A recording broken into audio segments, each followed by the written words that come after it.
আজ মনে হয় না আর জালে মাছ ধরা পড়বে। 2 ঘন্টা যাবৎ একটানা নদীতে জাল ফেলে চলেছি, তারপরও একটি মাছও জালে ধরা পড়ছে না।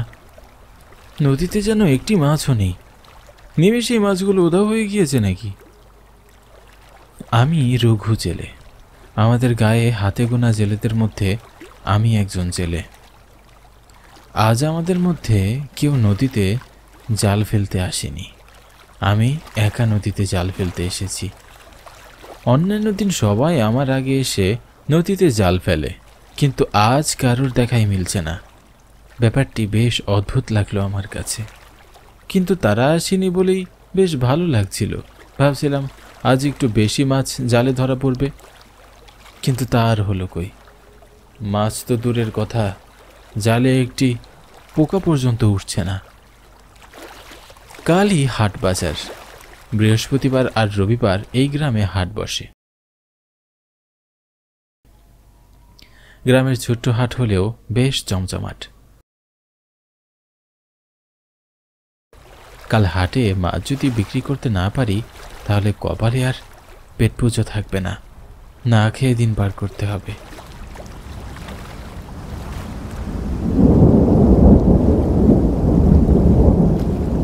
এই রে, মনে হয় বৃষ্টি আসবে। আকাশের অবস্থাটাও খুব একটা ভালো নয়। কথাটা বলতে কিনা বলতেই বৃষ্টি শুরু হয়ে গেল। এমনিতেই আজ জালে কোনো মাছ ওঠেনি, তার মধ্যে আবার এই বৃষ্টি। কি যে করবো বুঝে উঠতে পারছি না। অনেক ভেবে সিদ্ধান্ত নিলাম বাড়ি ফিরে যাব। এমনিতেও তো জালে মাছ উঠছে না। এখানে থেকে বৃষ্টিতে ভেজার থেকে বাড়ি গিয়ে গিন্নির সাথে আরামে ঘুমাই।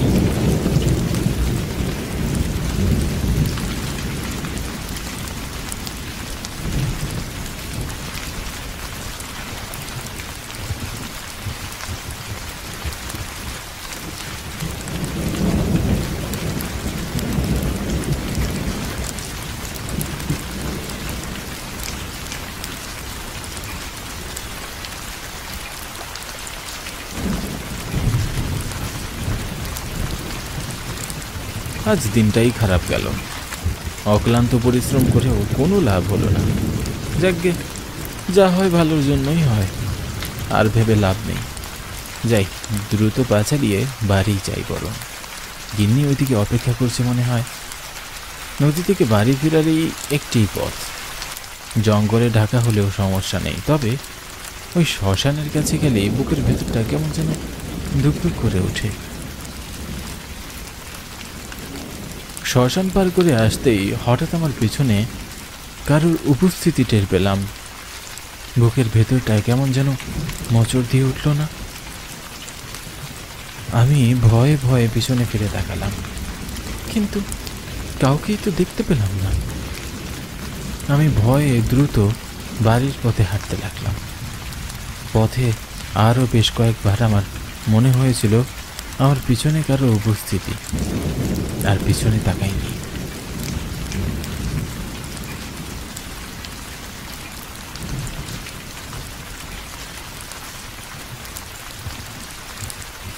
বাড়িতে ঢুকতেই দেখি গিন্নি দাঁড়িয়ে আছে দরজায়। কি গো, এতক্ষণে তোমার আসার সময় হলো? হ্যাঁ গো গিন্নি, আজ কপালটাই খারাপ। জালে একটিও মাছ আটকালো না, খালি হাতে বাড়ি ফিরতে হলো। আচ্ছা, যা হয়েছে হয়েছে, কিন্তু এখন তোমাকে যে একটা কাজ করতে হবে।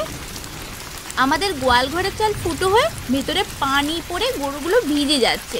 তুমি একটু ঠিক করে দাও না গো, নয়তো যে সারা রাত গরুগুলো ভিজে অসুস্থ হয়ে পড়বে।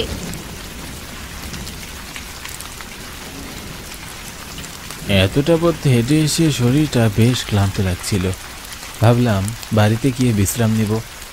এখন দেখছি আরেক জ্বালা। চাল ঠিক করতে হবে, না করলেও যে উপায় নেই।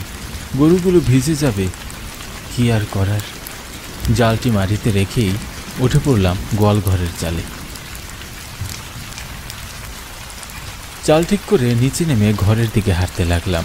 ঠিক এমন সময় আমার কিছু একটা মনে হলো। আমি পিছনে ফিরে আবার চালের দিকে তাকিয়ে হতবাক হয়ে রইলাম। নিজের চোখকে যেন বিশ্বাস করতে পারছিলাম না। এটা কিভাবে সম্ভব? আমি তো নিচে দাঁড়িয়ে, তাহলে চালের উপরে আমার তো দেখতে ওই লোকটাকে। আমি আবার স্পষ্টভাবে দেখার চেষ্টা করলাম, কিন্তু না, আমার চোখের ভুল নয়, সে জলজ্যান্ত একটি মানুষ। আমার ভিতরে বেশ ভয় করতে লাগলো। এই ঝড় বৃষ্টির সাথে হচ্ছেটা কি এসব আমার সাথে? সবই কি মনের ভুল নাকি অন্য কিছু? কে ওইখানে? প্রত্যুত্তরে কোনো সাড়া পেলাম না। এরপরে হঠাৎ লোকটি কুৎসিতভাবে হাসতে লাগলো।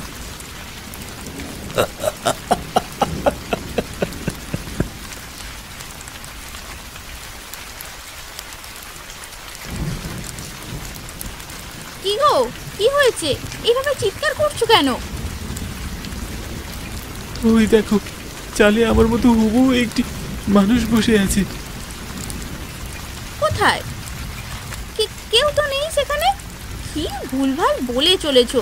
আসো, তাড়াতাড়ি শুয়ে পড়বে। আসো। নদী থেকে আসার পর থেকেই কেমন জানি তোমাকে অন্যমনস্ক লাগছে। গিন্নির কথা শুনে আমি আবার তাকিয়ে দেখলাম সেখানে কেউ নেই, পুরো ফাঁকা। ব্যাপারটা নিয়ে আমার মনের ভিতর খচখচ করতে লাগলো। আমি স্পষ্ট আমার মতো হুবহু মানুষকে দেখলাম, কিন্তু নিমেষেই উধাও। তাই আমি আর কথা বাড়ালাম না। গিন্নিকে বললে হয়তো সে চিন্তা করবে, ভয় পাবে, তাই ব্যাপারটি গোপন করে এড়িয়ে গেলাম। কি গো, কি ভাবছো? না না, তেমন কিছু না।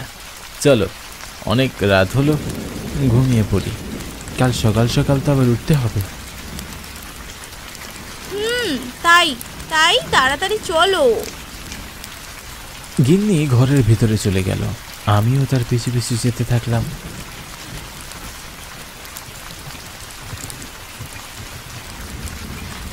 কিন্তু দরজার কাছে যেতেই হঠাৎ আবারও মনে হলো আমার পিছনে কেউ আছে। পিছনে তাকাতে একদম ইচ্ছা না থাকলেও মনের খচখচানি থেকে আমি পিছনে ফিরলাম। পিছনে ফিরে তাকাতেই আটকে উঠলাম। একটা কালো ছায়া গোয়াল ঘরের দরজার সামনে দাঁড়িয়ে আছে। ভীষণ কুৎসিত সে মুখটা। অন্ধকার আর বৃষ্টির মধ্যে স্পষ্ট বোঝা যাচ্ছিল না, কিন্তু বুঝে ওঠার আগেই সে ছায়াটি আমার নাম ধরে ডাকতে লাগলো। রঘু আয়, আমার কাছে আয়। আমি খানিকক্ষণ দাঁড়িয়ে থেকে হতভম্ব হয়ে গেলাম। এটিও কি মনের ভুল নাকি সত্যি? আমি পাগলের মতো তার ডাকে সাড়া দিয়ে তার দিকে এগিয়ে যাচ্ছিলাম।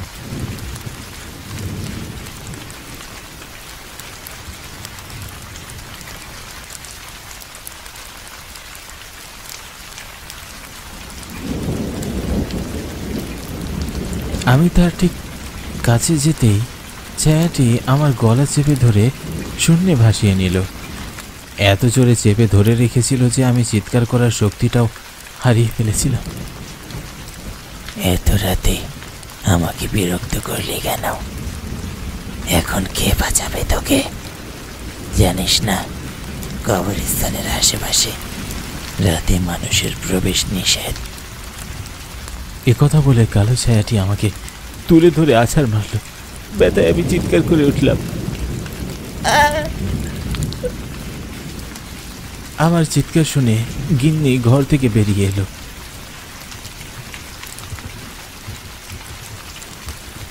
এরপরে আমার আর কিছুই মনে নেই, আমি জ্ঞান হারিয়ে ফেলি। কি গো, কি হলো তোমার? কি হলো?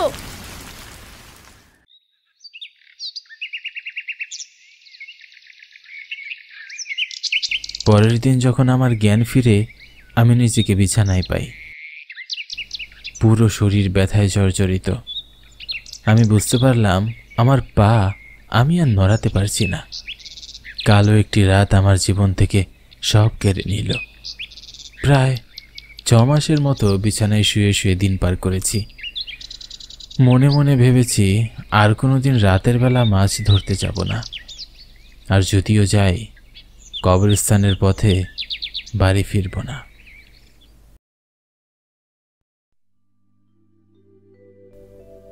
তোদের সাথে জরুরি কিছু কথা আছে, তাই ডেকে পাঠালাম। এমনিতেই আজ খুব গরম পড়েছে, তাই বটতলায় জিরিয়ে নিতে এসেছি। আজ মনটাও বেশ ভালো, গাছের হিম শীতল হাওয়ায় প্রাণ যেন ভরিয়ে দিচ্ছে। ভাবলাম এই সুযোগে কাজটি সেরে ফেলি। কি জরুরি কথা বাবু? আকাশের অবস্থা খুব একটা ভালো না। প্রকৃতি কখন কি রূপ নেয় বলা যায় না। মুশকিল শুধু নিচু জমির ধানগুলো নিয়ে। ওই জমির ধানগুলো আগে কাটতে হবে, নয়তো একবার প্রকৃতি বিমুখ হলে মাটির নিচুর জায়গায় যে ধানগুলো আছে একদম পানির নিচে সেটা তলিয়ে যাবে। কিন্তু তোদের পারিশ্রমিক নিয়ে চিন্তা করতে হবে না, তোদের পারিশ্রমিক আমি বাড়িয়ে দেব। কিন্তু তোদের রাতভর কাজ করতে হবে। 2 দিনের মধ্যে যেন সব ধান কাটা শেষ হয়। রাতের আকাশ প্রায় সবসময় মেঘলা মেঘলা থাকে, মনে হয় যেন যে কোনো সময় ঝড় নামবে। তাই 2 দিনের মধ্যে তোদের কাজটা সেরে ফেলতে হবে। আপনি চিন্তা করবেন না, আপনার ধানগুলো আমরা 2 দিনের মধ্যে কেটে ফেলবো। তাই যেন হয়। তোরা কাল থেকেই লেগে পড় মাঠে তাহলে। ঠিক আছে বাবু।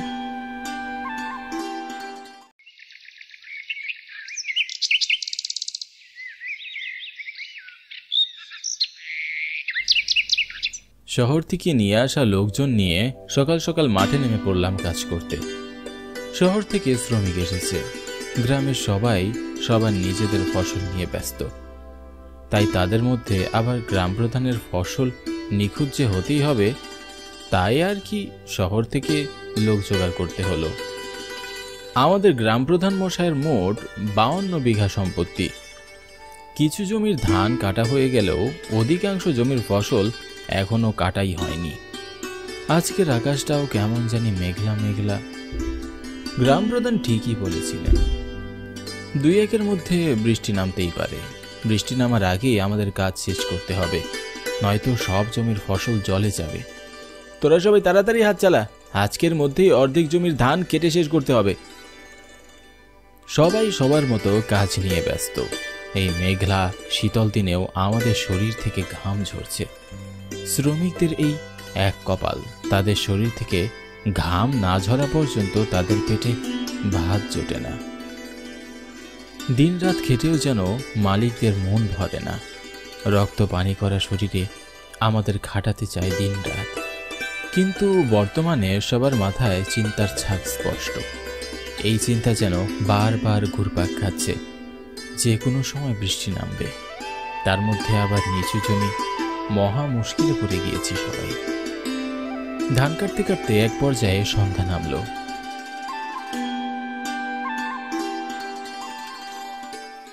সারাদিনের ক্লান্তি যেন আর শেষ হয় না। বিশ্রাম তো দূরের কথা, পেট ভরে কেউ দুমুঠো খেতেও পারেনি। এই ক্লান্ত শরীর নিয়ে কাজ করে যাচ্ছে সবাই। সবার শরীর থেকে অক্লান্ত পরিশ্রমের ঘাম ঝরছে। দেখে বেশ মায়াও লাগছিল, কিন্তু গ্রাম প্রধানের নির্দেশ, সেটা কি অমান্য করা যায়? বেশ কিছুক্ষণ পর চারপাশ দিকে মনে হচ্ছে ঘড়ির কাঁটা 9টা বাজবে। সারাদিন ধরে কাজ করে আর শরীর চলছে না। আজকের মতো এখানে কাজ শেষ করতে হবে।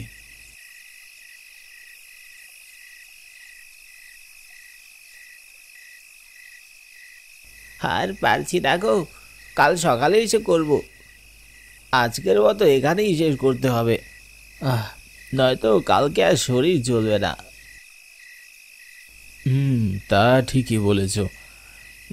তা অনেক রাতই হলো, নিচু জমির ফসল শেষ। তোমরা এখন যাও, আমার আরেকটু বাকি আছে, তা সেরে আমিও বাড়ি যাব। ঠিক আছে।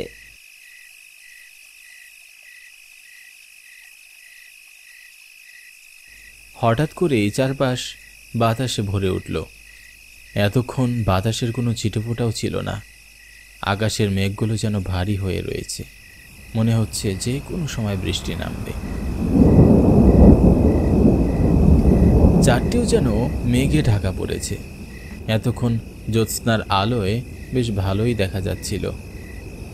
হঠাৎই অন্ধকার নামলো চারপাশে। ঝিঝি পোকাগুলোরও আনাগোনা নেই। শিয়াল ডাকতে শুরু করেছে। মুহূর্তেই যেন পরিবেশ পাল্টে গেল। সবকিছু যেন উথাল পাতাল অবস্থা। সময় যত যাচ্ছে বাতাসের স্রোতও ততই বাড়ছে।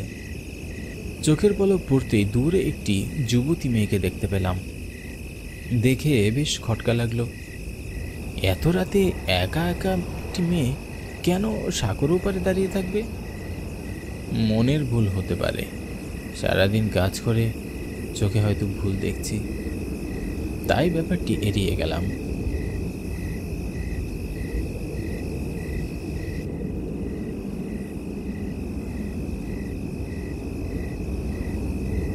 মেয়েটির নিকটবর্তী হতে দেখলাম মেয়েটি অবাক দৃষ্টিতে সাঁকোর নিচে নদীর দিকে তাকিয়ে আছে।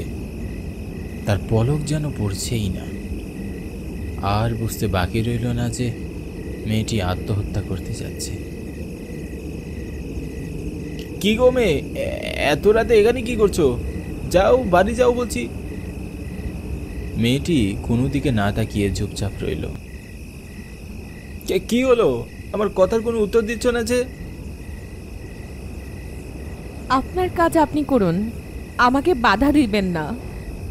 তুমি কেন এটি করতে যাচ্ছ? তুমি বাড়ি ফিরে যাও।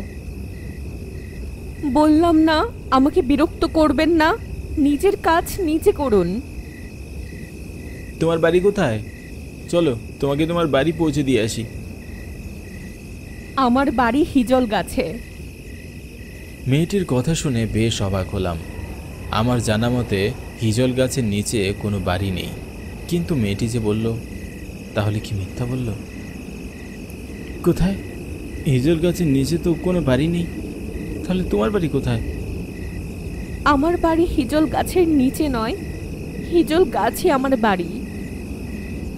কি সব বলছো? চলো তোমাকে তোমার বাড়িতে পৌঁছে দিই। আমাকে আর বিরক্ত করবেন না, আপনার কাজ আপনি করুন, যান। তোমাকে একা এভাবে রেখে আমি কোথাও যাব না। মেয়েটি তৎক্ষণাৎ ভয়ঙ্কর রূপ ধারণ করল। চুলগুলো বাতাসে উড়ছে, মুখের বিশ্রী অবস্থা, মুখ যেন থেতলিয়ে পুড়ে গেছে। দাঁতগুলো বড় বড়, ভয়ঙ্কর দৃষ্টিতে আমার দিকে তাকিয়ে রয়েছে। আমি আর কোনো কিছু না ভেবে উল্টো দিকে দৌড় দিলাম। পেছন থেকে মেয়েটির অট্ট হাসি শোনা যাচ্ছে।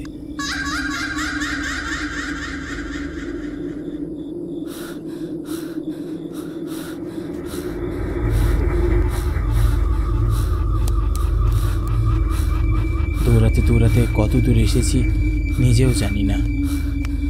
দূরে একটি বাড়ি দেখা যাচ্ছে, ফাঁকা জনশূন্য স্থানে একটি বাড়ি। বাড়িটি দেখে মনে একটু আশ্বাস পেলাম।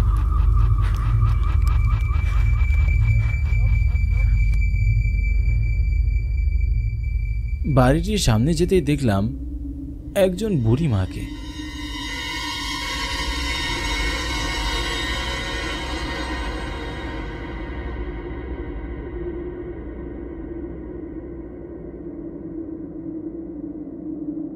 কি গো ছেলে, হাঁপাচ্ছ কেন?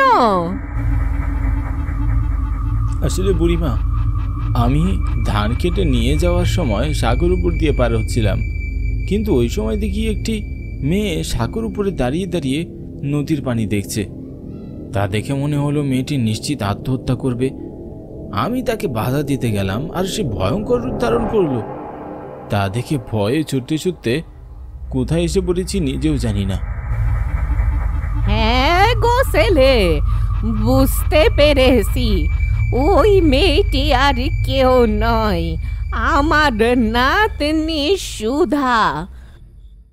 বহু বছর আগের কথা, আমার নাতনি একটি ছেলেকে ভালোবাসতো, কিন্তু ছেলেটি তাকে বিয়ের আশ্বাস দিয়ে পালিয়ে যায়। মেয়েটি সেই কষ্ট সহ্য করতে না পেরে ওই দিন পানিতে লাফ দিয়ে আত্মহত্যা করে। আমার নাতনি সাঁতার জানতো না, সাঁতার না জানাই পানিতে ডুবে মারা যায়। এরপর থেকে প্রায় শোনা যায় তার আত্মা ঘুরে বেড়াচ্ছে। তোমার সাথে যে ঘটনাটি ঘটলো আরো অনেকের সাথেই ঘটেছে এটি, কিন্তু সুধা কারো ক্ষতি করে না। তা ছেলে, তুমি আজ রাতটি এখানেই কাটাও, কাল সকাল সকাল না হয় বাড়িতে যেও। বুড়িমা কথাগুলো বলতে বলতে আবেগ আপ্লুত হয়ে পড়ে যায়। ঠিক আছে বুড়িমা,